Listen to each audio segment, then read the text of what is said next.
parole est maintenant à Monsieur Olivier Jacquin pour 5 minutes. Monsieur le Président, Madame la Ministre, Madame la Rapporteure, mes chers collègues, je tiens à mon tour à remercier nos collègues de nous permettre d'approfondir ce débat des conditions de travail et d'emploi des travailleurs de plateforme. Ma chère collègue Monique Lubin a exposé ce qui nous différenciait de cette proposition de nos camarades et je n'y reviendrai pas. Nos débats viennent après ceux de notre proposition de loi d'appel en janvier, dans laquelle nous poussions l'idée trop mal connue alors de la coopérative d'activité et d'emploi, et je renvoie à l'excellent rapport Juisty-Thévenoud à la Fondation Jean Jaurès. La CAE offre la possibilité de ce statut original d'entrepreneur salarié associé. Il a été inventé en 2014 pour répondre aux besoins de l'économie collaborative et des plateformes, pour contrer les excès de l'auto-entrepreneuriat et pour offrir de l'autonomie aux salariés, des droits sociaux, et les regroupant, elle répond à un des besoins de la représentation. Car par la CAE, nous demeurons effectivement, comme l'a rappelé Monique Lubin, dans le code du travail existant et le salariat.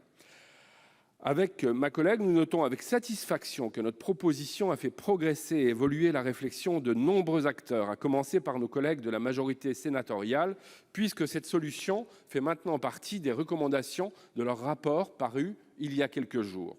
C'est dans cette même veine que je souhaiterais poursuivre en proposant une idée nouvelle de régulation sous un angle totalement différent.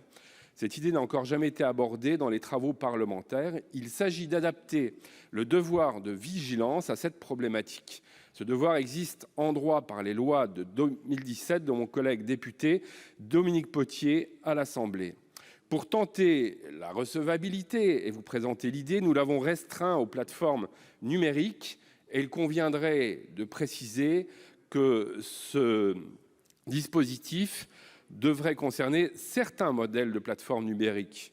Mais dans son principe, le devoir de vigilance mériterait d'être élargi à l'ensemble du champ de l'économie, là où les modèles économiques peuvent légitimer la présence de travailleurs indépendants. Car avec les dérégulations spécieuses que nous connaissons depuis quelques décennies, un donneur d'ordre qui respecte la loi peut malgré lui créer les situations indécentes que nous dénonçons, et particulièrement en utilisant le sous-statut d'auto-entrepreneur dénoncé dans le récent rapport cité. L'exemple le plus flagrant de cette déresponsabilisation des donneurs d'ordre vient d'être excellemment rapporté par le journal Libération lundi soir. Il dressait le portrait d'un migrant récemment arrivé qui n'était pas payé depuis 2 mois. Le travailleur pensait travailler pour la plateforme Frishti, mais travaillait en fait pour un sous-traitant. Et la plateforme affirme ne pas connaître ce sous-traitant ni ce travailleur. Mais comment le peut-elle ? Vous le constatez, nous proposons un nouvel angle d'attaque pour lutter contre le cyberprécariat et la dictature de l'algorithme. Merci à nos collègues CRCE de nous offrir l'opportunité de débattre et de chercher des solutions à ce cancer qu'est l'ubérisation du travail. Ma collègue Monique Lubin a indiqué notre position de fond.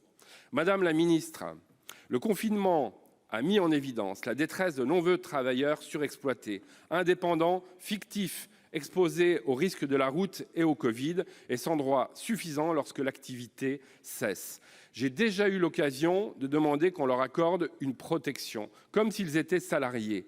Plusieurs collègues l'ont rappelé avant moi, cet arrêt du 4 mars de la Cour de cassation est la grande nouveauté du sujet. Il confirme le lien de subordination chez Uber et donc le caractère fictif, Madame la Ministre, du statut d'indépendant des travailleurs. Nombre de recours sont d'ailleurs en cours d'instruction et encore davantage sont déposés. Mais une requalification demande des années et il faut avoir le goût et les moyens de la procédure. C'est à vous d'agir. J'en appelle à votre raison. Par 2 fois, le Conseil constitue, sur la saisine des groupes de gauche du Parlement, a censuré les tentatives gouvernementales autour de vos projets de tiers-statut par ces propositions de charte. Clairement, elles visent plus à protéger les plateformes que les travailleurs. Et je viens de vous écouter, vous souhaitez poursuivre dans cette direction, malgré les décisions constantes des cours, dont la cassation.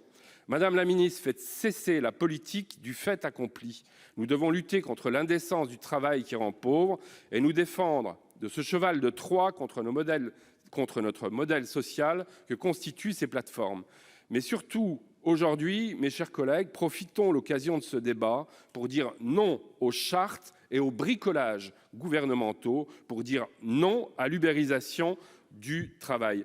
Je termine avec cette citation du fondateur de la CAE québécoise, Eva, qui, avec son bel accent, nous disait dans une récente réunion en visio: l'économie collaborative qui existe doit être socialisée et solidarisée. Merci.